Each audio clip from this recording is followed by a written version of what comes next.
Sometimes the most dangerous secrets are hidden in plain sight. A photograph from 1875 lay forgotten in an attic for nearly 150 years. But when a researcher finally zoomed in on a small detail, everything changed. What he discovered wasn't just unusual, it was impossible. And the truth he revealed would force historians to rewrite what they thought they knew about the people who risked everything to fight injustice when the world looked away. Before continuing, subscribe and like the video Pripios. This story needs to be told. The estate sale in rural Pennsylvania promised nothing remarkable.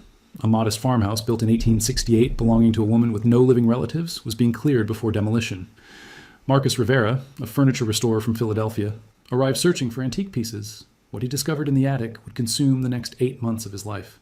Behind a broken rocking chair, beneath layers of dust, sat a rusted metal lockbox. Inside, wrapped in yellowed oilcloth, was a collection of early photographs from the 1860s and 1870s.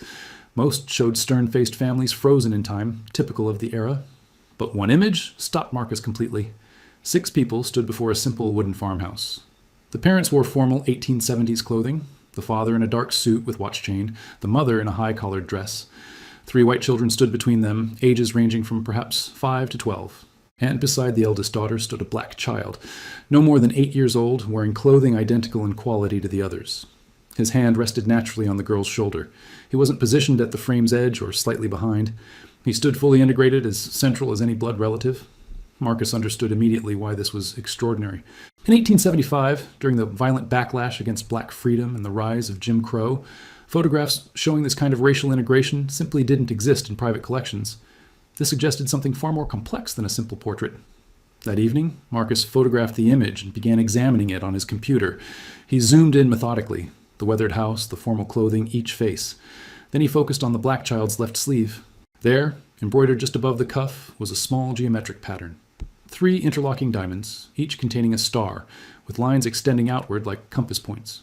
Too precise to be random decoration, too deliberate to be meaningless. Marcus zoomed closer until the pattern filled his screen. His hands stopped moving. His breath caught. He recognized what he was seeing.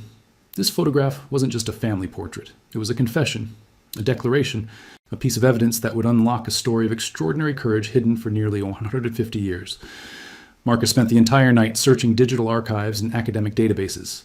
The coffee pot emptied twice as darkness shifted to dawn. Finally, buried in a 1987 Smithsonian research paper, he found confirmation. Dr. Eleanor Price, a historian specializing in textile communication systems, had written a controversial thesis. The Underground Railroad hadn't ceased after the Civil War.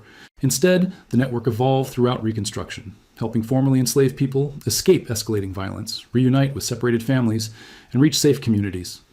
And they developed new codes. The 3 interlocking diamonds, called the Beacon, indicated a household actively participating in the network. The stars inside each diamond represented capacity. 3 stars meant space for 3 people at a time. But displaying such a symbol openly, particularly in a photograph that could be reproduced, represented reckless defiance. These networks operated in absolute secrecy. Conductors used code names. Safe houses were known only to trusted contacts. Discovery could mean violence or murder. Why would a family risk exposing themselves this way? Marcus studied the photograph again. The positioning, the clothing quality, the black child's expression. Calm, even slightly proud. This wasn't accidental. Someone had deliberately created a permanent record, consequences be damned. Dr. Price's footnotes referenced primary sources held at Haverford College, including papers from a family named Whitmore. Marcus checked the estate sale location, 12 miles from Haverford. The timeline matched. He called the college's archives department. Yes, they held the Whitmore family papers, including a diary kept by Ruth Whitmore from 1872 to 1889. Marcus made an appointment for the next day. He couldn't sleep, returning constantly to the photograph, to the boy's face, wondering who he was and how his life became entwined with this white family during one of America's most violent periods. The answer would prove far more complex and heartbreaking than he imagined. The leather-bound diary sat before Marcus, its pages yellowed but intact. He opened carefully to January 1st, 1872, and began reading Ruth Whitmore's precise handwriting. Early entries documented routine farm life, weather, crops, neighbors. But interspersed were references that quickened Marcus's pulse. Arrivals at midnight, supplies hidden in the cellar, careful watch on the roads. Ruth never used explicit language, but the pattern was unmistakable. The Whitmores operated a safe house. Entries from 1872 and early 1873 referenced multiple families passing through, staying nights or weeks before continuing north. Ruth noted their fear, exhaustion, traumatized children. She documented Thomas Whitmore's increasing concern about surveillance and escalating violence. Then, August 14, 1873, changed everything. Ruth described a boy, approximately 6 years old, appearing alone at their door near midnight, filthy, barefoot, terrified. He carried nothing except a fabric scrap sewn into his coat lining, embroidered with their address. His name was Samuel. His mother had put him on a wagon north from North Carolina 3 weeks earlier. Armed men stopped the wagon. Samuel hid beneath supplies, escaped detection, then remained hidden. When the wagon reached Harrisburg, he slipped away and began walking. Nearly 30 miles, alone, 6 years old. Ruth described cleaning his infected feet, his whispered speech, his flinching at movement. Then she recorded the decision that would define Samuel's childhood. They wouldn't send him onward. He would remain. He would become their son. Subsequent entries traced Samuel's integration. First words above a whisper, first smile, nightmares, gradual trust. Their daughter Mary teaching him letters, but Ruth also documented the cost. Hostile neighbors, merchants refusing service, traitor painted on their barn, threatening letters. The Whitmores didn't waver. By December 1873, Samuel had become family. He helped with chores, played with the children, asked endless questions. March 3rd, 1875. Thomas decided to commission a family portrait. The decision wasn't made lightly. Photographs were expensive, and this would create permanent evidence of their defiance. Ruth's final entry before the photographer arrived. Thomas has asked that I embroider the beacon onto Samuel's sleeve. I argued against such visibility, but he believes the truth should be documented. Let history judge us. The photograph session occurred March 10th, 1875. Traveling photographer William Archer charged 50 cents per sitting, unaware of what he was documenting. Ruth described the preparation meticulously. She bathed all children the night before, pressed their best clothing, and sat by candlelight embroidering the 3 interlocking diamonds onto Samuel's sleeve, each stitch carrying unbearable weight. That morning, the family assembled before their house. Cold March weather, clear skies. Thomas positioned everyone carefully, himself on one side, Ruth opposite, children arranged between by height. Samuel stood beside Mary, his first friend and most dedicated teacher. Archer prepared his camera, coating the glass plate with collodion, instructing absolute stillness. Any movement would blur the image during the several-second exposure. Ruth watched Samuel during those frozen moments. He stood straighter than ever, hand resting on Mary's shoulder exactly as positioned. Serious, but unafraid.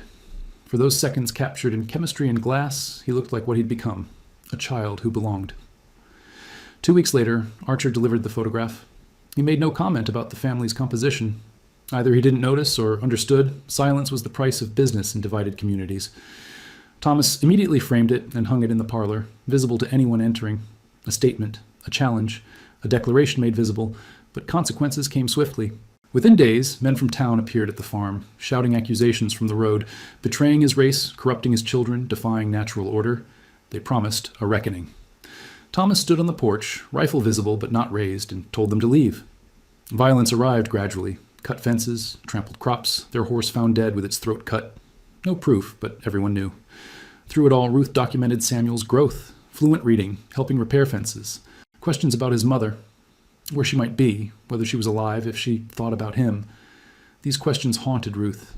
They'd given Samuel safety, education, love, but they couldn't give him what he needed most, knowledge of his origins, and whether his mother searched for him. Then, early 1876 brought changes Ruth never predicted. February 9th, 1876. Heavy snow falling. A knock at the door. Thomas answered to find a black woman on the porch, clothing worn thin, face gaunt with exhaustion and desperate hope. She asked, barely whispering, whether they were the Whitmores, whether they'd taken in a boy named Samuel, whether he was still alive. Ruth wrote that time stopped. Thomas called for Samuel, who ran from the kitchen. The woman saw him, and her composure shattered completely. She spoke his name, just his name, and Samuel froze. He stared, mind processing, then recognition sparked. He ran to her with a cry Ruth described as a heart simultaneously breaking and healing. Her name was Caroline. She'd been searching 3 years. Over following days, Caroline told her story in fragments. Enslaved in North Carolina, she'd raised Samuel from birth in 1867. When emancipation rumors reached the plantation, the owner threatened to sell them separately. A Quaker woman helped arrange Samuel's escape on a wagon north, giving Caroline the Whitmore address, but Caroline couldn't go, too closely watched. She promised Samuel she'd find him. made him memorize her name, put him on that wagon at midnight. Last time she saw him until now. After the wagon left, Caroline was sold to South Carolina as punishment. When Union soldiers liberated the area, she walked away with nothing. 3 years working any job available, saving every penny, following rumors. Someone in Harrisburg mentioned a white family who'd taken in a black child. She walked through snow and freezing rain, desperate that her son might still live. And he was. Ruth watched them together, something breaking open in her chest. Samuel clung to his mother as if she might vanish. Caroline held him, weeping soundlessly, hands trembling as they traced his face. But beneath reunion joy, Ruth recognized complex truth emerging. Samuel had been 6 at separation, now 9. Half his life with the Whitmores. No memory of his mother's face, only loss he couldn't articulate. Now she was here, real, asking him to remember who he'd been. The unspoken question hung impossibly. What happens now? Following weeks documented a situation with no precedent, no easy answer. Caroline had found her son, but nothing else. No home, no steady income, no way to provide for a child accustomed to safety and education. Ruth wrote about their kitchen conversation while Samuel played outside. Caroline spoke with devastating honesty. She'd dreamed of this reunion for 3 years, imagining the life they'd build. But reality was harsher. She worked dawn to dusk for wages barely keeping her alive, moving between boarding houses or sleeping in church basements. She asked Ruth a question that clearly cost everything. Could Samuel stay with them? Ruth told Caroline that Samuel belonged with his mother, their bond sacred. But she proposed an alternative honoring both Caroline's love and Samuel's stability needs. Thomas and Ruth would house Samuel weekdays for continued schooling. Caroline would work in town, living in a room above the Methodist church. Every Sunday, Caroline would visit the farm. They'd share meals, have time together. When Caroline saved enough for a proper home, Samuel would go with his mother, imperfect and painful, asking Caroline to delay her hard-won reunion, asking Samuel to navigate 2 families, 2 identities, but the best solution available. Caroline agreed, weeping as she accepted, torn between gratitude and grief. The arrangement began the following week. Samuel attended school, helped with chores, slept in his room. But Sundays became sacred. Caroline arrived at dawn and Samuel transformed. Louder, more physical, more demonstrative. Ruth observed that with Caroline, Samuel allowed himself to be younger, more vulnerable. With the Whitmores, he'd learned to be careful, controlled, aware of how his presence challenged the world. Ruth documented Sunday dinners including both families. Thomas engaging Caroline in conversation about work and plans.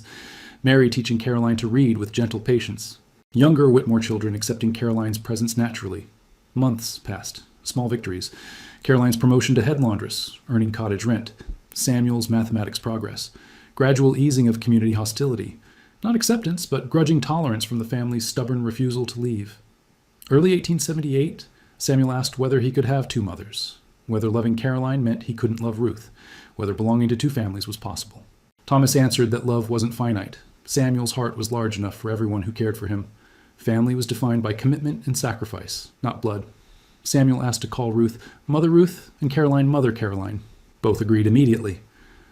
But Ruth's private entry revealed complexity beneath composed exterior. She'd fallen in love with this child. Raising him had changed her understanding of family. Now she watched him build a relationship with his true mother, knowing eventually, rightfully, he would leave. She described it as loving someone enough to let them go, even as it tore you apart. By 1879, the political landscape had shifted drastically. Federal troops withdrew from the South, ending Reconstruction. Jim Crow laws spread, codifying segregation and disenfranchisement. Violence against black communities escalated. White families supporting racial equality faced severe consequences. Ruth documented the deterioration meticulously. The network operating throughout the 1870s began fragmenting. Conductors arrested on fabricated charges. Safe houses burned. Families who'd risked everything found themselves isolated and vulnerable. January 1880, violence reached the Whitmore farm directly. 15 men arrived at dawn with torches, surrounding the house, shouting accusations, demanding they surrender anyone hidden. Thomas met them at the door, rifle in hand but not raised, saying they'd find only family. The men didn't believe him. They forced through the house, overturning furniture, smashing dishes, searching for hidden spaces. Mary tried blocking the cellar stairs and was struck. Ruth wrote she'd never seen Thomas so close to violence, finger trembling on the trigger, before he lowered the weapon and ordered them out. They found nothing. Caroline and Samuel had been warned 2 days earlier and temporarily moved to Philadelphia. But before leaving, the raid leader, mill owner Hutchins, issued a warning. If the family continued harboring black people or assisting their settlement, there would be consequences beyond property damage. The following week, Thomas met with other network members. They made the painful decision to suspend operations. Risk had become too great, especially for families with children. 3 conductors killed in Virginia the previous month. The network couldn't function if maintaining it meant orphaning children or widowing spouses, but they agreed the network wouldn't disappear entirely. They'd maintain connections, keep symbols visible, wait for safer times. Thomas argued the work was generational. What they couldn't complete, their children would continue. For Samuel and Caroline, the raids accelerated inevitable transition. Caroline had saved enough to rent a Philadelphia cottage. She'd secured steady employment with Quaker abolitionists who paid fair wages and offered to pay for Samuel's schooling. February 28, 1880, Ruth described the farewell. Whitmore children weeping, Mary holding Samuel until the wagon was ready. Thomas giving him a small Bible with his name inscribed. Ruth giving Caroline a quilt with a beacon pattern stitched into corners, gift and reminder of the network that brought them together. Samuel asked whether he'd see them again. Thomas promised yes. Family didn't end because of distance. As the wagon pulled away, Samuel leaned out and waved until he disappeared. Ruth wrote that Caroline never looked back, perhaps because it hurt too much. The house felt empty. But Thomas reminded her that Samuel was alive, safe, reunited with his mother and educated. That was victory. That was what they'd fought for. Ruth's diary continued 9 more years, documenting family life, community's slow acceptance, gradual healing. But she never mentioned Samuel again by name until Marcus discovered what happened next. Marcus left Haverford with photocopies of 47 diary pages and a burning question. What happened to Samuel after 1880? A 9-year-old with that resilience, that intelligence, raised by 2 families who loved him. That child must have left a mark. He returned to Philadelphia and began painstaking historical research. Census records, city directories, church registries, school logs, death certificates, property deeds. Marcus worked through databases until his eyes burned, following threads nowhere, hitting dead ends, starting over. The challenge was Samuel's last name. The Whitmores hadn't formally adopted him, and Caroline's enslaved surname was likely her owner's name, possibly changed after emancipation. Marcus searched variations: Samuel Whitmore, Samuel Caroline, Samuel Freeman, Samuel Liberty. Names formerly enslaved people commonly chose. 3 weeks later, Marcus found a reference in Pennsylvania Abolition Society records. A June 1885 letter from Quaker educator Elizabeth Morris described her school's most promising student, Samuel Wright, age 14, who'd arrived in Philadelphia 5 years earlier with his mother, Caroline Wright. The letter noted Samuel's previous rural education and exceptional aptitude for mathematics and mechanical drawing. Elizabeth was requesting scholarship funds for technical school. Marcus's hands shook photographing the letter. He cross-referenced and found Samuel Wright in the 1885 Philadelphia Directory, listed as a student at Morris School for Colored Youth. The 1890 census showed him at 19, employed as a draftsman at a machine manufacturing company. The trail strengthened. By 1895, Samuel had become a certified engineer, one of fewer than 20 black professional engineers in Pennsylvania. He'd married a teacher named Grace, had 2 children. The 1900 census listed him in a middle-class black neighborhood, owning his home, earning comfortable income. But what captured Marcus's attention was a 1903 Philadelphia Tribune notation. A brief article announced Samuel Wright's promotion to chief engineer at Baldwin Locomotive Works, one of America's largest industrial manufacturers. The article noted, this was unprecedented, the company's first black chief engineer. The accompanying photograph showed a confident man in his early 30s wearing a suit and wire-rimmed glasses, standing beside a massive locomotive engine. Marcus zoomed in, looking for traces of the frightened 6-year-old who'd walked 30 miles alone. There, barely visible, a small pin on Samuel's lapel. 3 interlocking diamonds. The beacon. He'd never stopped carrying it. Marcus spent 2 months assembling Samuel Wright's complete life story, piecing together fragments from newspapers, engineering journals, church records, and family histories. What emerged was extraordinary achievement built on love from 2 families. Samuel graduated from technical school in 1891 at age 20, the only black student in his class. His thesis on steam engine efficiency improvements was published in an engineering journal, gaining attention from manufacturers. Baldwin Locomotive Works hired him as junior draftsman, a position typically closed to black applicants, but his work was too exceptional to ignore. He rose through this company over 12 years, repeatedly encountering barriers, but producing designs that improved locomotive performance and safety. And by 1903, as chief engineer, he held 7 patents related to locomotive manufacturing. But Samuel's achievements extended beyond professional success. He and Grace opened their home to children from struggling families, providing education and support. Between 1898 and 1915, they helped over 30 children attend school, find apprenticeships, and establish themselves in skilled trades. In 1910, Samuel published a memoir titled 2 Mothers, One Journey. The book documented his experiences being raised by Caroline and the Whitmores, his observations about racial injustice, and his belief that change required both black excellence and white allies willing to sacrifice comfort for justice. Too controversial for major publishers, it was printed by a small black-owned press. Marcus obtained a digitized Library of Congress copy. Reading Samuel's words in his own voice was overwhelming. Samuel described arriving at the Whitmore farm in vivid detail. Fear, exhaustion, Ruth's gentle hands cleaning his infected feet. Learning to trust again. Mary teaching him letters.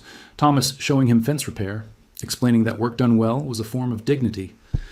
But he also wrote about reuniting with Caroline, describing it as living underwater, then suddenly breaking the surface. He acknowledged the complexity of loving two families, guilt about being happy with the Whitmores while his mother searched, confusion about where he belonged. Samuel's solution: he didn't have to choose. Both families gave different gifts. The Whitmores gave education, safety, and understanding that white people could be justice allies. Caroline gave identity, connection to history, and proof that love could survive separation and trauma.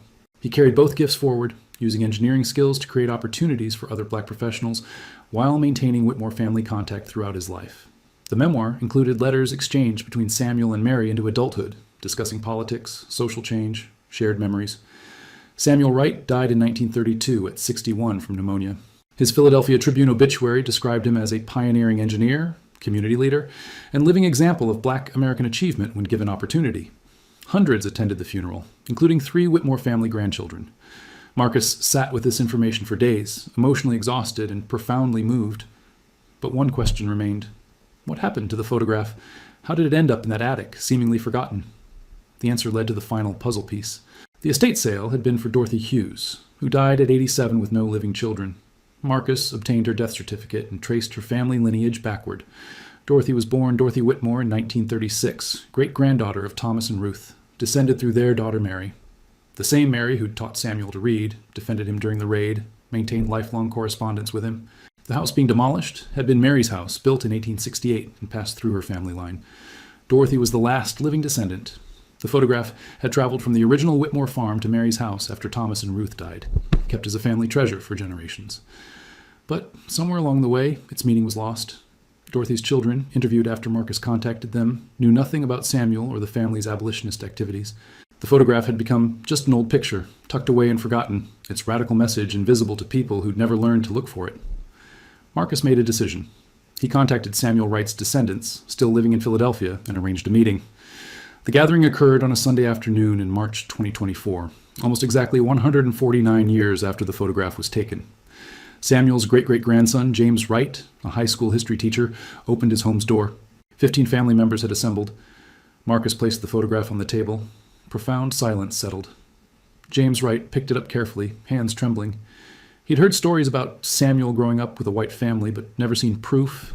Here was his ancestor as a child, standing with people who'd saved his life and shaped his future. A woman in her 70s, Samuel's great-granddaughter, pointed to the sleeve symbol. She explained that Samuel had passed down the beacon symbol to his children, teaching that it represented safe harbor and resistance. Her own grandmother had embroidered it into a quilt still hanging in her living room. Marcus spent 3 hours sharing Ruth's diary entries, newspaper articles about Samuel's achievements, documenting the connection between that 6-year-old refugee and the chief engineer, community leader, and author he became. The family decided to donate the photograph to the Smithsonian's National Museum of African American History and Culture, along with Samuel's memoir and Marcus's documentation. It would become part of an exhibit about the Underground Railroad's continuation after the Civil War, about families resisting injustice at great cost, and about a child who carried 2 mothers' legacy forward into a life of achievement and service. Before Marcus left, James Wright thanked him for bringing Samuel home. Marcus shook his head. Samuel had never been lost, he said. His legacy lived in the family who remembered him, in lives he'd touched, in children he'd helped, in work he'd accomplished. The photograph had just been waiting for someone to zoom in and see what had always been there. Evidence that love could cross every boundary society erected, that courage could be quiet and persistent, that ordinary people could choose extraordinary defiance, and that one child, saved by strangers' compassion and reclaimed by his mother's fierce devotion, could change the world. The symbol on Samuel's sleeve, 3 interlocking diamonds, had meant safe harbor in 1875. Nearly 150 years later, it still meant the same thing.